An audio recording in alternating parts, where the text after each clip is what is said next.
ایک سوال پوچھا گیا کہ مرد کا عورت کے کپڑے جوتے وغیرہ اشیاء کو استعمال کرنا کیسا ہے، اور اس میں محرم اور غیر محرم اور عمر کا کوئی فرق ہوگا یا نہیں۔ ویڈیو دیکھنے کے ساتھ ساتھ یوٹیوب چینل کو سبسکرائب کریں اور بیل آئیکن پر ضرور کلک کریں اور ویڈیو کو لائک اور شیئر کرنے کے ساتھ ساتھ اپنے کمنٹس دیں۔ جواب سماعت فرمائیں۔ مرد خواہ محرم ہو یا غیر محرم، اسے زنانہ کپڑے جوتے یا کوئی زنانہ چیز اپنے استعمال میں لانا جائز نہیں کہ اس میں عورتوں کی مشابہت ہے، اور عورتوں کی مشابہت اختیار کرنے کو حدیث شریف میں لعنت فرمائی۔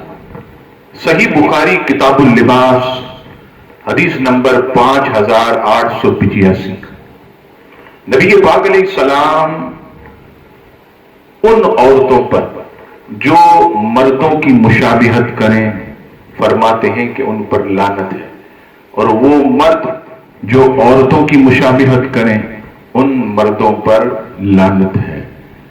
بس جب علت مشابہت ہے تو محرم اور غیر محرم ہر دو کے لیے ناجائز ہے کہ مشابہت دونوں صورتوں میں ہے۔